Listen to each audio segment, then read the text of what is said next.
যে আসলতে গোপীসকলৰ প্ৰশ্নটো এইটো আছিল যে আমি সোধা এই তিনিটা চৰিত্ৰৰ ভিতৰত ভগৱান তুমি কোনটো চৰিত্ৰত কৰা গোপীসকলৰ প্ৰশ্নটো আছিল এইটো যে কিছুমানে উপকাৰীকহে উপকাৰ কৰে অৰ্থাৎ আমি তোমাক বুজিছো সেইকাৰণে তুমি আমাক বুজিবা নেকি ইয়াৰ ভিতৰত তুমি পৰা নেকি অৰ্থাৎ আমি তোমাৰ উপকাৰ সাধন কৰিলেহে তুমি আমাক উপকাৰ সাধন কৰিবা নেকি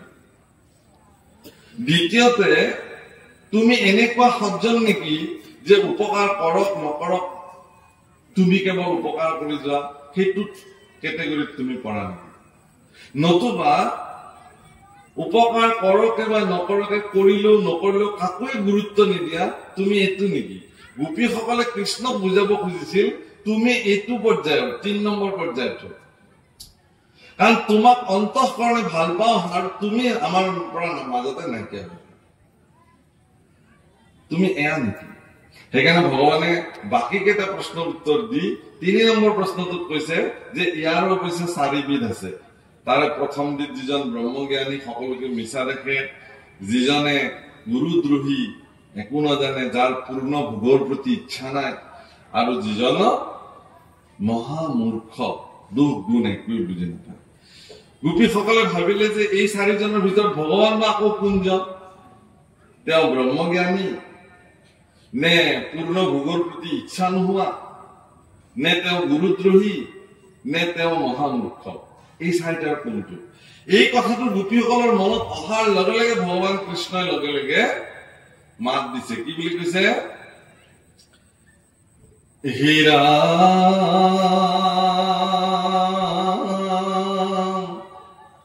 কাহা কোন ভজেহি 4 বিধ জন কহিলো নিশ্চয় তোমা খাত গোপীগণ হে ৰাম কৃষ্ণ বচন পাছে শুনি হবে সখী মুখ জপাই হাসে অন্য অন্য কোনি দেখি কৃষ্ণৰ এই উত্তৰটো শুনাৰ লগে লগে গোপীবিলাকে ইজনে আনজনক চাই ইজনে আনজনৰ ফালে চাইছে সিজনে আনজনৰ ফালে চাইছে চাই মিছিক মাছাকে হাঁহিবলৈ ধৰিলে ও তুমি তাৰমানে এই বিধতে পৰা তোমাক কোনোবা উপকাৰ কৰক বা নকৰক তোমাৰ একো গুৰুত্ব নাই পূৰ্ণ ভোগৰ প্ৰতি তোমাৰ ইচ্ছা নাই এয়া নেকি তুমি হেৰা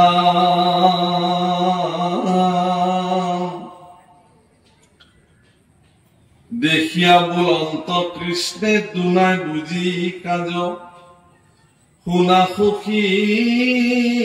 হব শুনা সখী সকল চাগিতো বাজ হে সখীসকল শুনা গোপীসকল মই আকৌ এই 4টাৰ বাহিৰত তোমালোকে মোক সেই 4টাৰ ভিতৰত ধৰিলে নহব মই এই 4 জনৰ বাহিৰত কিন্তু ইয়াৰ ভিতৰত মই না গোপীসকল আৰু পাজিলত পৰিলো আৰে আমিতো ভাবিছিলো ইয়াৰ ভিতৰতে ভগৱান কৰিছে তেওঁতো ক'লে নাই মই এইবিলাকৰ ভিতৰত না হেৰা তেতিয়াহ'লে ঈশ্বৰ কি ঈশ্বৰৰ স্বৰূপ কি প্ৰভুসকল খুব ধুনীয়া আপোনালোকে আজি ভগৱানৰ স্বৰূপ ভগৱানৰ শ্ৰীমুখে শুনিবলৈ পাব তেওঁ কি আচলতে তেওঁ কেনেকুৱা ভগৱানৰ চৰিত্ৰ কি তেওঁৰ আশয় কি তেওঁ কেনেকুৱা প্ৰকৃতাৰ্থত তেওঁ নিজে নিজৰ বৰ্ণন কৰিছে কি বুলি কৈছে আর ভকতে সে সুহৃদ ভকতে মোর প্রাণ যিহেতু নে দিলু লাগ শুনি নিদান মোর কারণে ভকতে সুহৃদ মোর কারণে ভকতে প্রাণ মই জাগতিক জগতত যি কল্যাণকাৰী উপকাৰ সাধন কৰো একমাত্ৰ ভকত সকলৰ কাৰণে কৰো বেলেগৰ কাৰণে নহয় ভকত সকলৰ কল্যাণৰ কাৰণে পৰিত্ৰাণায় সাধূনাম বিনাশায় দুষ্কৃতাম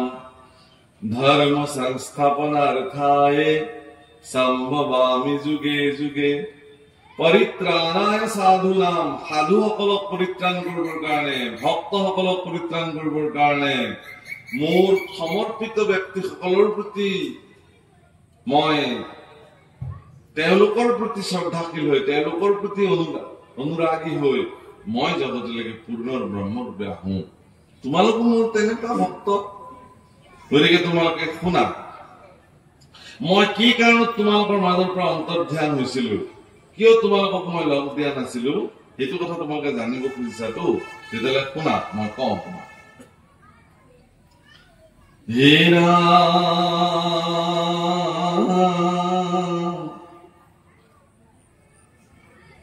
আর নপায়নুক মনত চিন্তুক সর্বক্ষণে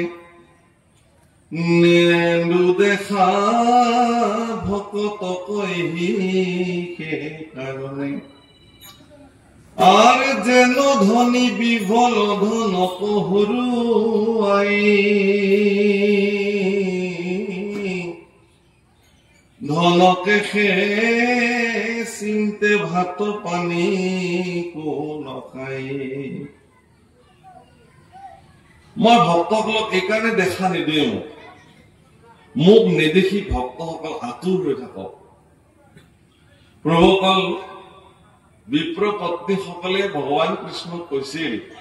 যে হে প্ৰভু আমি তোমাক সাক্ষাৎ দেখিলো তোমাৰ কৃপা পাত্ৰ হলো আমাক এইটোৱে আশীৰ্বাদ লাগে তোমাৰ চৰণ সেৱা কৰি তোমাৰ কাষতে যাতে সৰ্বদা থাকিব পাৰো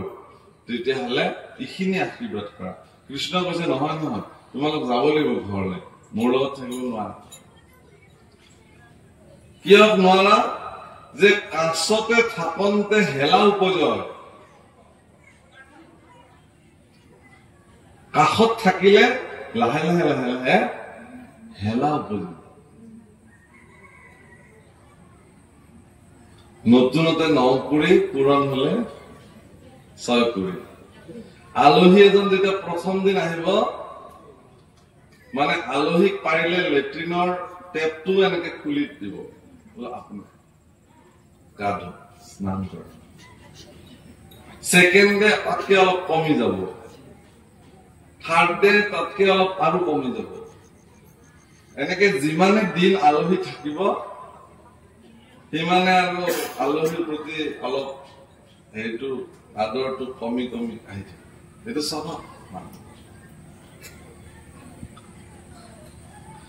এজন ব্যক্তি যিমান শ্ৰদ্ধেয় হলেও তেওঁক যেতিয়া সততে মানুহে লগ পাই যায় তেওঁ এভেইলেবল হৈ যায় তেতিয়া মানুহে তেওঁক সেই মৰ্যাদাটোত নাৰাখে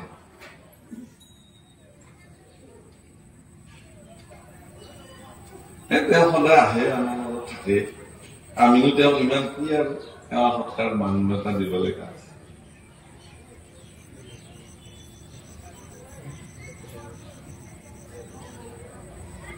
আৰু মানুহৰ আচলতে মূৰ্খামি তাতেই হয়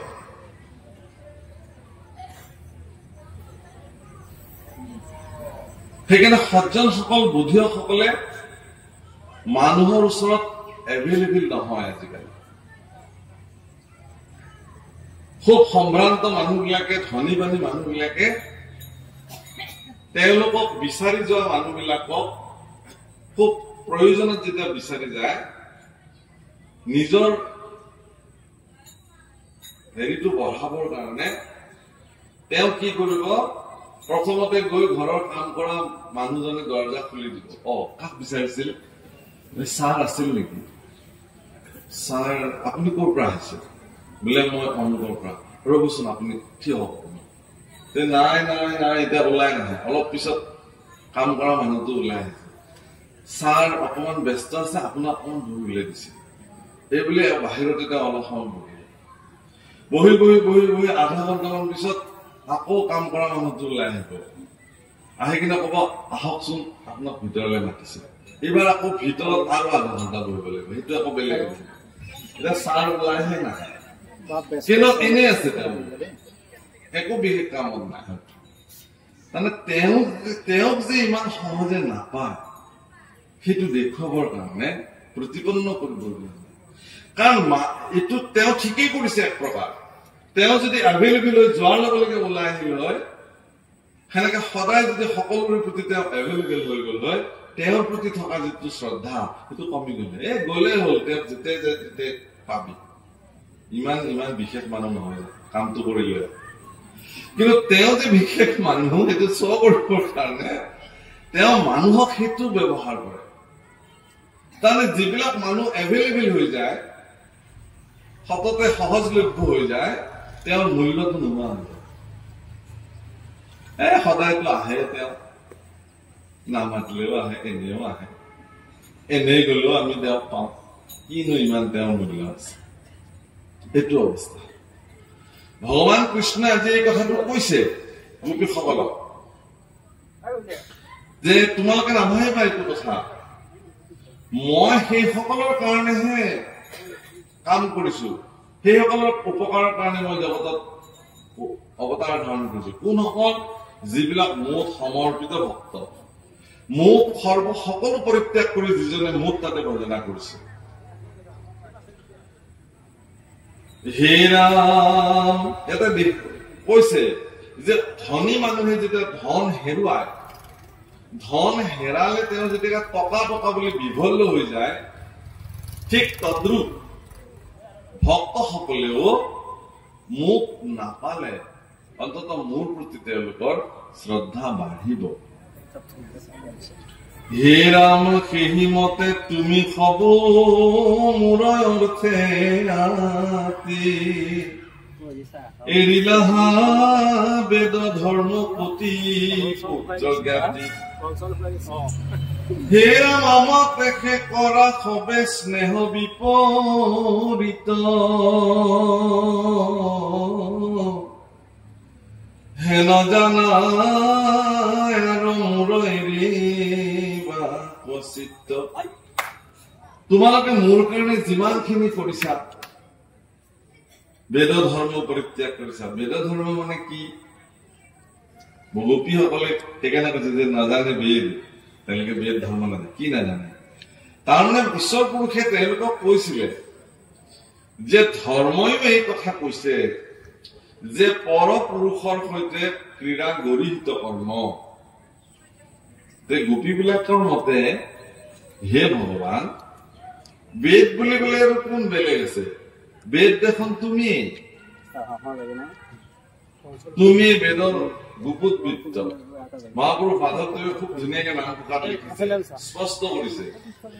বেদৰ গুপুত বৃত্ত নাৰায়ণ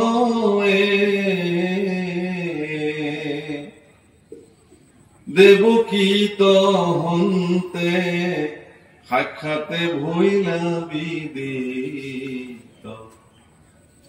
জীৱৰ তাৰণ হেতু নাৰায়ণ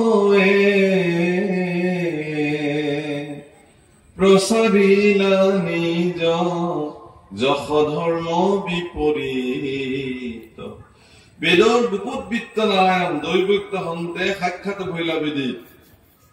তেওঁ দৈৱকীৰ গৰ্ভত সাক্ষাৎ বিদিত হল তেওঁৱে বেদৰ মূল গুপুত বৃত্ত বেদৰ স্তুতিত বেদসমূহে ভগৱানক যেতিয়া স্তুতি কৰিছে বেদসমূহে ভগৱানক এই কৈছে যে প্ৰভু তুমি মূল সত্তা আমাক মানুহে কিয় প্ৰশংসা কৰে বেদক কিয় মান্যতা দিয়ে এই কাৰণে যে তোমাৰ যিটো অস্তিত্ব তোমাৰ সমাজত যিটো গুৰুত্ব সেইটো আমি বেদে প্ৰকাশ কৰিব পাৰো সেইকাৰণে বেদক গুৰুত্ব দিয়ে মহাৰাজ পৰীক্ষিতে শুকদেৱক বহুত ডাঙৰ প্ৰশ্ন সুধিছে বেদস্তুতি এই বুলি সুধিছে যে ঈশ্বৰৰ প্ৰথম নিশ্বাসতে বেদসমূহ বাহিৰ হল আৰু তেওঁলোকে মূৰ্তিমান হৈ বেদক স্তুতি কৰিছে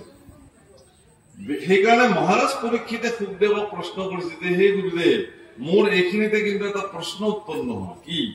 যে পৰম ব্ৰহ্ম যেহেতু নিৰ্গুণ নিৰাকাৰ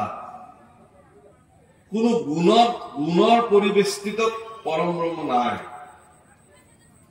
গতিকে এই নিৰ্গুণ পৰম ব্ৰহ্ম এই গুণময় পৃথিৱী, ত্ৰিগুণাত্মক পৃথিৱীত ব্যক্ত হোৱা বেদ, এই বেদে কেনেকে পৰম ব্ৰহ্মক ব্যক্ত কৰিব? বহুত ডাঙৰ প্ৰশ্ন। পৰীক্ষিতে বহুত গুৰুত্বপূৰ্ণ প্ৰশ্ন কৰিছে। কাৰণ বেদ পৃথিৱীত ব্যক্ত হল মানে পৃথিৱীত যি বস্তু আহে চব সতৰজতম ত্ৰিগুণাত্মক গুণত তেওঁলোক আবদ্ধ হৈ যায়। ভগৱানটো কোনো গুণত আবদ্ধ নাই, পৰম ব্ৰহ্ম। তেতিয়া সুখদেৱে পৰীক্ষিতৰ লগত এই কথা বৰ্ণন কৰি কৈছে যে হে মহাৰাজ, তুমি এইটো সংশয় মুঠেই নকৰিবা। কেলে? যে ভগৱান কৃষ্ণ পৰমাত্মা স্বৰূপ ভগৱান শ্ৰীনাৰায়ণে পূৰ্ণ ব্ৰহ্ম নিৰাকাৰ নিৰ্গুণ হোৱাৰ পিছতো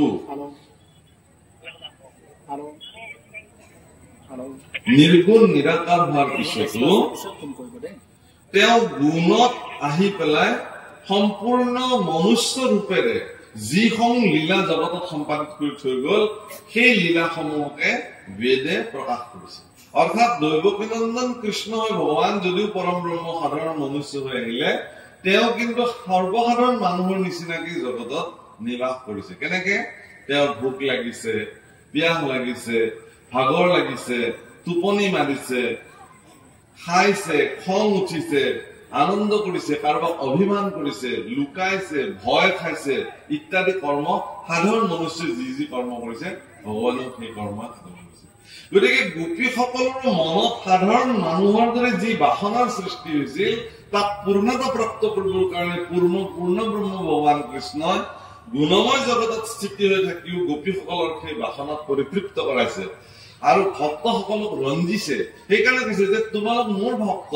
তোমাৰ আৰু মোৰ মাজত আপাতত একো পাৰ্থক্য নাই, আভ্যন্তৰিক ভাৱেও নাই, বহিৰ্গত ভাৱেও নাই। তুমি মই একেই, তুমিয়ে মই, ময়ে তুমি। সিও ভৰিলা মোৰো, ময়ো ভৰিলো তাৰ। তোমাৰ আৰু আমাৰ মাজত কোনো ভক্ত ভগৱান বিষ্ণু বৈষ্ণৱৰ কিঞ্চিতকো নাহিবি। দুইৰো কথা কৰে কত কৰ কন্দছে ভাগৱতৰ বাণী। গতিকে সেই গোপীসকল, তোমালোকে মোক পাবৰ কাৰণে যিহেতু পতি পুত্ৰ ধন সম্পত্তি বংশ মৰ্যাদা সামাজিক ব্যৱস্থা সকলোকে ভাঙি চিঙি তোমালোকে মোক সমৰ্পিত হৈছা, গতিকে তোমালোকৰ প্ৰতি মোৰ বিপৰীত স্নেহ জাগিছিল। সেইকাৰণেহে মই তোমালোকৰ চিত্ত এৰি যাব পৰা নাই। মই আকৌ আহিছো। কৃষ্ণ হেৰা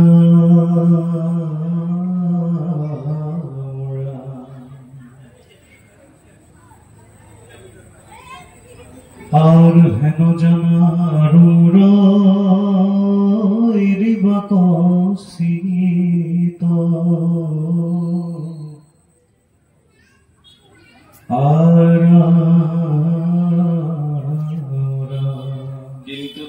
কিন্তু তোমাৰ প্ৰেম ভকতি বঢ়াই কীৰ্তন শুনিও ফুৰু পাছতে লুকাই হেৰা নকৰা শুয়া সখী সবনিষ্ঠ জানি এই কথা থাকো কয় আৰু শুনা সত্য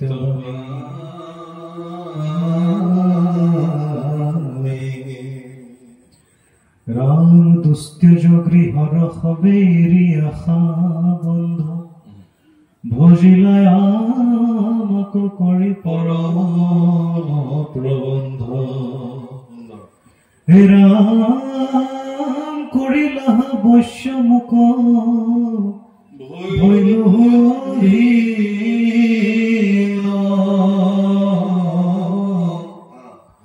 খুজিবে ন পাৰো চিৰকালে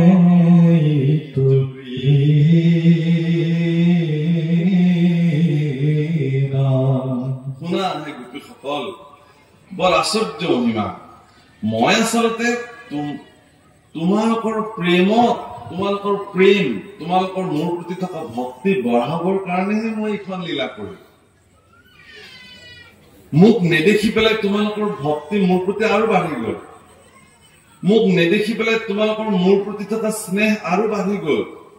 আৰু সেইখিনি বঢ়াবৰ নিমিত্তে মই তোমালোকৰ লগত এইখন লীলা সাধন কৰোঁ কিন্তু এইটো কথা মনত ৰাখিবা তোমালোকৰ দৰে ভক্তবিলাকে যেতিয়া কীৰ্তন কৰে তোমালোকৰ দৰে ভক্তবিলাকে যেতিয়া মোৰ গুণানুকীৰ্তন কৰে মই মহা ঈশ্বৰ হৈও সেই ভক্তবিলাকৰ পিছে পিছে ঘূৰি ফুৰো মোৰ কীৰ্তন শুনি মোৰ যশস্যা শুনিবৰ কাৰণে মই তোমালোকৰ পিছে পিছে থাকো অৰ্থাৎ যিটোজনে যায় নামক সেবি তাৰে পিছে পিছে ভ্ৰমন্ত হৰি মূৰ্তিমন্ত হুয়া পঞ্চ প্ৰকাৰ মুকুতি মুকলয় পাব বুলি কৰে অৰ্থাৎ যিজনে ঈশ্বৰৰ গুণানুকীৰ্তন কৰি নৃত্য কৰিব আমাৰ ইয়াতে সেই পৰিৱেশ সৃষ্টি হয় গুণমালা কীৰ্তন ভকতে কবই নোৱাৰা হৈ যায় আনন্দত আত্মহাৰা হৈ যায় বিলীন হৈ যায় ক'ত আছে ক'ব নোৱাৰে কি কৰি আছে ক'ব নোৱাৰে এই যে আনন্দত আপ্লুত হৈ গ'ল আনন্দত আত্মহাৰা হৈ গ'ল কৃষ্ণ প্ৰেমত এনেকে মন ডুবি গ'ল আপোনালোকৰ পিছত ভগৱান আহি নৃত্য কৰি থাকিব আহা মোৰ গুণানুকীৰ্তন কৰি মোৰ ভক্তসকলে এনেকে নাচিছে এনেকে নাচিছে সেইখিনি সময়ত সাক্ষাৎ আপোনালোকৰ হৃদয় ভিতৰত ভগৱান কৃষ্ণ বিদ্যমান সেইকাৰণে গুণমালা গাই থাকিবৰ সময়ত মই এটা বস্তু মন কৰো যে প্ৰত্যেকজন ভকতকে চতুৰ্ভুজী ৰূপত দেখা পাওঁ তেওঁলোকে যেন বৈকুণ্ঠত এনেধৰণে নৃত্য কৰি গুণ গাই আছে এনেকুৱা পৰিৱেশ ৰচনা হৈ যায় বহু ক্ষেত্ৰত গুণমালাই আমাক আৱেগিক কৰি তোলা ঈশ্বৰৰ গুণানুকীৰ্তনত আমি আৱেগিক হৈ যাওঁ ভগৱানৰ গুণানুকীৰ্তন কৰি থকা ব্যক্তিৰ গুণানুকীৰ্তন শুনিলে আজি ৰাতিপুৱা গুৰু সেৱা কৰিছো প্ৰাতঃতে মই মণিকূটৰ ভিতৰত গুৰু সেৱা কৰিছো ইয়াতে আমাৰ এগৰাকী বাপে ভাগৱতৰ পদ গাই গৈছে আৰু এনেকুৱা এফাকি পদ ঠিক গুৰু সেৱা মালা হাতত তুলি লৈছো কৰ্ণগোচৰ হৈছে হে ভগৱান তুমি ভক্তসকলৰ কাৰণে 7 দিন 7 ৰাতি প্ৰচণ্ড শিলা বৃষ্টি ধুমুহাকো নেওচি তুমি ভক্তসকলৰ কল্যাণৰ কাৰণে তুমি গোবৰ্ধন পৰ্বত ধাৰণ কৰি থাকিলা তাৰমানে সেয়া মোৰ ভগৱান সেয়া মোৰ কৃপালু ঈশ্বৰ ভক্তসকলৰ কাৰণে 7 দিন 7 ৰাতি এখন পৰ্বত দাঙি ধৰি থাকিব পাৰে আৰু আমি ভগৱানৰ নিমিত্তে গছৰ পাত এটাও ধৰি থাকিব নোৱাৰো অলপ সময়ৰ কাৰণে সেইখিনি সামৰ্থ্য আমাৰ নাই আপোনাৰ দৈনন্দিন জীৱনৰ 24 ঘণ্টাত আপুনি ভগৱানৰ নিমিত্তে কেই মিনিট সময় খৰচ কৰিছে ডেইলি হিচাপ কৰি যাবচোন দেখিব যে আপোনাৰ সমূহ আয়ুস ৰেখাৰ তুলনাত কি অত্যন্ত নগণ্য আপুনি যদি 100 বছৰ জীয়ালে হয়তো আপুনি ঈশ্বৰৰ নিমিত্তে মাত্ৰ 1 ঘণ্টা মানহে কাম কৰিছে 100 বছৰ কি প্ৰয়োজন কাৰণ কৃষ্ণ চিন্তাৰ অবিহনে আপুনি বেলেগ বেলেগ চিন্তাত বিভোৰ হৈ আছে ক'ব নোৱাৰে কৃষ্ণ চিন্তাত নিমগ্ন হ'ব পৰা সামৰ্থ্য যেন আমাৰ না কিন্তু আপুনি যাক ভজনা কৰে সেইজন ঈশ্বৰ দেৱকীনন্দন কৃষ্ণ ভগৱান কৃষ্ণস্তু ভগৱান স্বয়ং ভগৱান কৃষ্ণ ভক্তসকলৰ কাৰণে দিনে ৰাতিয়ে পৰ্বত এখনো দাঙি থাকিব পাৰে তেওঁ পাৰে কিন্তু আমি নোৱাৰো তেওঁৰ আমাৰ সময় নাই কাৰণ আমাক কি প্ৰয়োজন আছে ভগৱানৰহে আমাৰ প্ৰয়োজন আছে এনেকুৱা ভাৱনাৰ সৃষ্টি হল কাৰণে গোপীসকলৰ মাজৰ পৰা ভগৱান অন্তৰ্ধান এনেকুৱা ভাৱনা মনলৈ কেতিয়াও যেন নাই নকৰা অসূয়া সুখী হব নিশ্চয় জানি ই কথা থাকক আৰু শুনা সত্যবাণী এই কথাটো ইমানতে থাকক মই সত্য কথা তোমালোকক কওঁ কি দুষ্টৈৰ্য গৃহৰ হবে এৰি আশা বন্ধ ভজিলা আমাক কৰি পৰম প্ৰবন্ধ দুষ্টৈৰ্য শব্দৰ অৰ্থ হল অত্যন্ত দুৰূহ কষ্টসাধ্য গৃহৰ মায়া পতি পুত্ৰৰ মায়া ধন সম্পত্তি সামাজিক মৰ্যাদাক পৰিত্যাগ কৰাৰ মায়া দুষ্টৈৰ্য মায়া ইমান সহজে ইয়াক কৰিব পৰা সামৰ্থ্য মানুহৰ নাথাকে কিন্তু তোমালোকে কৰিলা তোমালোকক একোৱে প্ৰয়োজন নহল তোমালোকক কেৱল মোক লাগে আৰু সেইকাৰণে তোমালোকে চব বাদ দিব পাৰিলা কিন্তু আমাক ভগৱানক নালাগে বাকী চব লাগে পাৰিলে ভগৱানকে নালাগে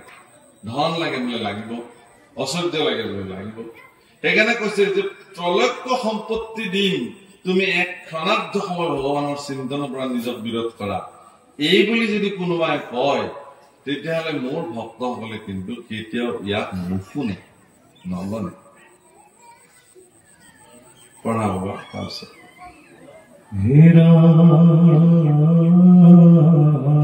মৰা কহু পৰমাৰ্থ কথা নবলাই খন্দি তোমাখাৰ প্ৰেম ভকতিত ভইল বন্দী আৰ যেবে হবে স্নেহ তয়া পুনিয়েৰা দায় তেবে সে নিৰ্ধাৰি হও ঋণ খোঁজা যায়।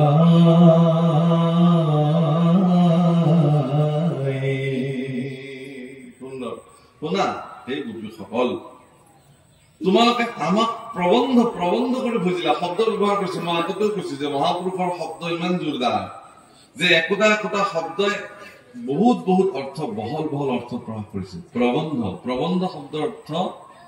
প্ৰবন্ধ মানে যুগুতোৱা আজি যদি আপোনাৰ ঘৰলৈ কোনোবা বিশেষ অতিথিৰ আগমন ঘটে তেলে সেই অতিথিক স্বাগত কৰিবৰ কাৰণে আপুনি প্ৰবন্ধ কৰিব লাগিব কি প্ৰবন্ধ তেওঁ ক'ত আহি বহিব ভাল সোফা সেট ক'ত তেওঁ শুব ভাল বিছনা চাদৰ তুলি গাৰু সকলো নতুন ক'ত খাব ক'ত ৰান্ধিব ঘৰ দুৱাৰ ৰং বিৰং কৰাব সুন্দৰকে এই যে এগৰাকী মানুহ আহিব আপোনাৰ ঘৰলৈ বিশেষ অতিথি তেওঁৰ কাৰণে আপুনি ইমানখিনি যে কাম কৰিলে এটা নিৰ্দিষ্ট সময়ৰ কাৰণে তেওঁ মাত্ৰ আহিলে 10 মিনিট আপোনালোকৰ ঘৰত কটালে বা এটা দিন কিবাকে আপোনালোকৰ ঘৰত কটালে পিছদিনা তেওঁ গুচি গ'ল এই যে এটা দিনৰ কাৰণে এজন মানুহ আহিলে সেই এটা দিনৰ কাৰণে অহা ব্যক্তিজনৰ কাৰণে আপুনি 15 দিন আগৰ পৰা এমাহ আগৰ পৰা তেওঁৰ সেই এটা দিনৰ কাৰণে প্ৰবন্ধ কৰিবৰ কাৰণে ইমান দিন আপোনাক প্ৰবন্ধ কৰোঁতে লাগিছে আমাৰ কাৰণে ভগৱান বিশেষৰো বিশেষ মোৰ হৃদয় বিদিত ভগৱানক প্ৰতিষ্ঠা কৰিবৰ কাৰণে ভক্তিৰ দ্বাৰা ভগৱানক মোৰ এই হৃদয় বিদিত প্ৰতিষ্ঠা কৰিবৰ কাৰণে মই কেনেকুৱা প্ৰবন্ধ কৰিব লাগিব এবাৰ ভাবক যে মই ভগৱানক বুজিম তাৰ কাৰণে প্ৰবন্ধ কি কৰিব সেই প্ৰবন্ধসমূহৰ ভিতৰত যিসমূহ তালিকাত ভুক্ত হ'ব সেই তালিকাত ভুক্ত হোৱা প্ৰবন্ধকৰণত গোপীসকল সৰ্বশ্ৰেষ্ঠ প্ৰবন্ধকাৰ হিচাপে জগতত প্ৰসিদ্ধি লাভ কৰিছে আৰু ভগৱানে সেইকাৰণে আজি এই কথাটো কৈছে যে তোমালোকে মোক ভজিবৰ কাৰণে পৰম প্ৰবন্ধ কৰিছা পৰম মানে শ্ৰেষ্ঠ আজিলৈকে এনেকুৱা প্ৰবন্ধ তোমালোকৰ দৰে কোনো ভক্তই কৰা নাই পৰম প্ৰবন্ধ কৰিলা কি পতি পুত্ৰ ঘৰ দুৱাৰ সম্পত্তি ইষ্ট কুটুম্ব সমস্ত পৰিত্যাগ কৰি মোৰ তাতে তোমালোকে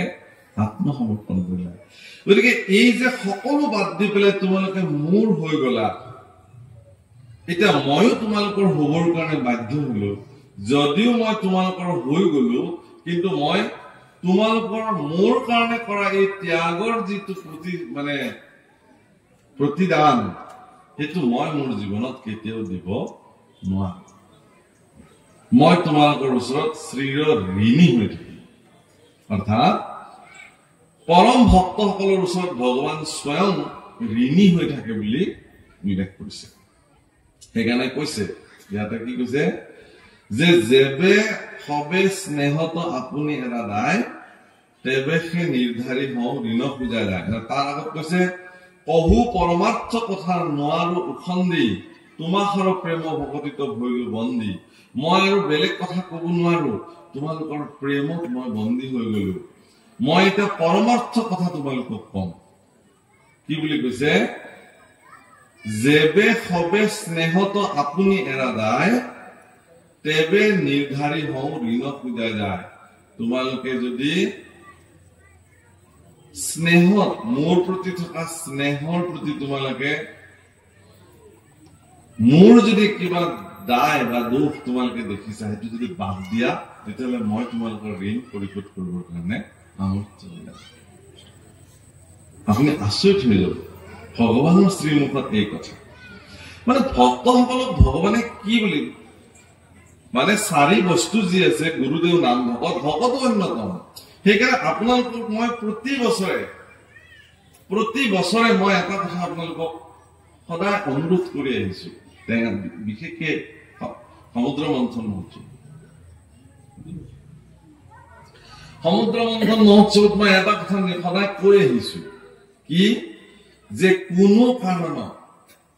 ভকতৰ নিন্দা নকৰিব। ইয়াতকে আৰু শ্ৰেষ্ঠ অপৰাধ একো নাই পৃথিৱীত। গুৰু নিন্দা নকৰিব। গুৰু নিন্দা কৰা সকল ৰৌৰৱ নৰকত গমন কৰিব।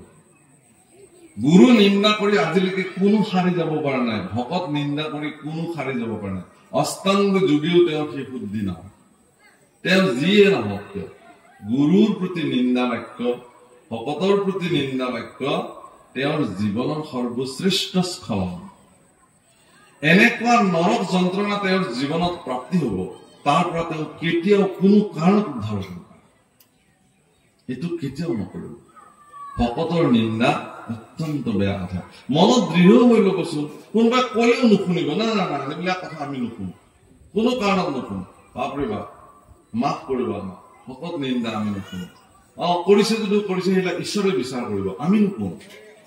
মই যদি অপৰাধ কৰিছো, প্ৰভুসকল আপোনালোকে মোক সমালোচনা কৰি একো কৰিব নোৱাৰে, ঈশ্বৰে মোক শাস্তি দিব উচিত। মই যদি সৎকৰ্ম কৰিছো, আপোনালোকে মোক নিন্দা কৰি একো কৰিব নোৱাৰে, তাৰ উচিত ফল ভগৱানে মোক প্ৰদান কৰিব। আপুনি যদি সৎকৰ্ম কৰিছে, আপোনাক কোনোবাই বেয়াকে কৈ একো কৰিব নোৱাৰে, তাৰ ফল ভগৱানে আপোনাক প্ৰদান কৰিব। আৰু আপুনি যদি অসৎ কৰ্ম সাধন কৰিছে, তেতিয়াহ'লে ভগৱানে আপোনাক তেনেকুৱা ফলে প্ৰদান কৰিব, তাৰ কাৰণে কোনেও আপোনাক মানে ৰক্ষা কৰিব নোৱাৰে। जो जैसा कर्म करेगा उसको वैसा ही फल देगा भगवान, ये है गीता का ज्ञान। कबीरदास से पूछे कर्मण्यवाधिकारस्ते मा फलेषु कदाचन। তুমি কাম কৰি যোৱা, ফলৰ বাঞ্ছা তুমি নকৰিবা,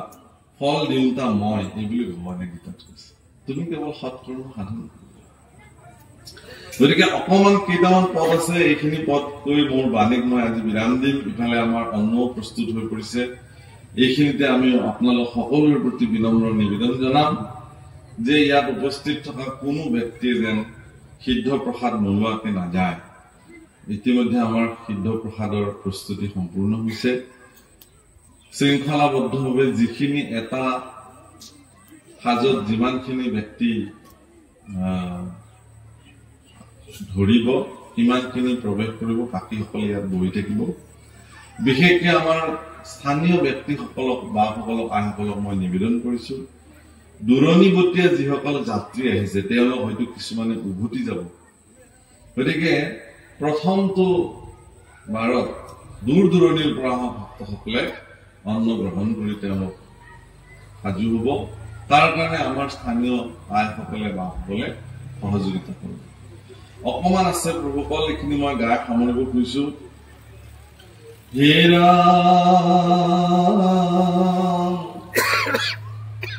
এই বুলি উঠি কৃষ্ণে চাপি পাছে পাশ, গাঁৱে গাঁৱে গোপিকাৰ কৰিলা আশ্বাস। হেৰা মুখ লাগি এৰা কষ্ট আৱে সবে সুখী, নসহেৰি দয়ক তোমাখাৰ দুখ দেখি। ফুৰন্ত মুখক আজি আপোনাৰ হাতে, কাহাকো সাৱটি ধৰি বৈশান্ত কোলাতে। সদয় নয়নে কাকো হাস্য কৰি শান্ত, এৰা অপৰাধ বুলি কত চোৱা শান্ত। কৃষ্ণৰ সন্মানে সবে উল্লসিল চিত্ত, গুচিল বিৰহ তাপ বচন অমৃত। হে ৰাম সদয় নয়নে কাকো চাইলে হাত মেলি, ও কৰিবেলা গিলাবে হিকে খবৰ কেলি।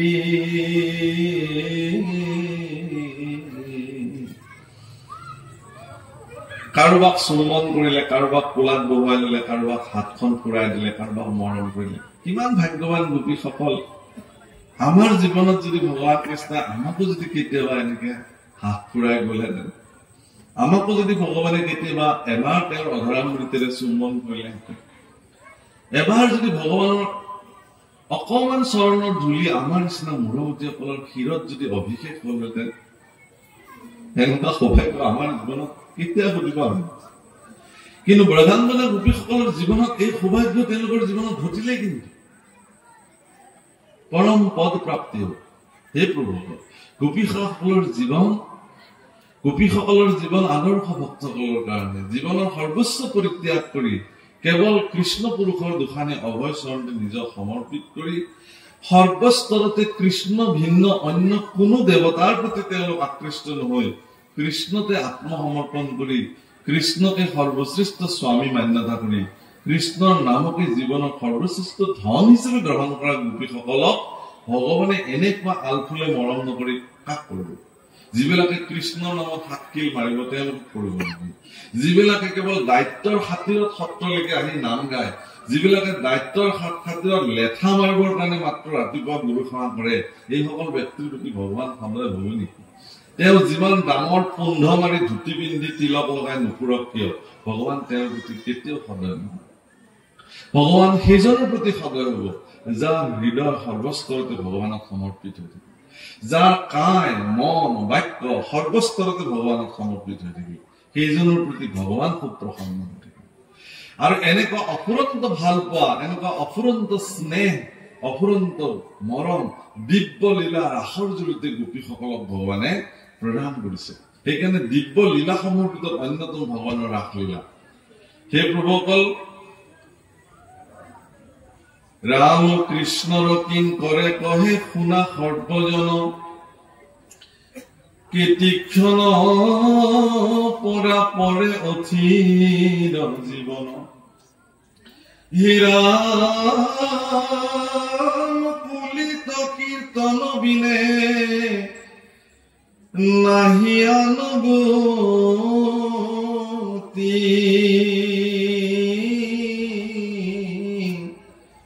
বোলা ৰাম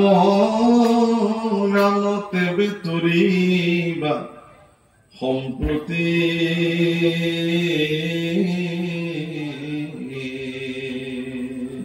কৃষ্ণ, আমি আমাৰ বাণীক ইমানতে বিৰাম দিলো।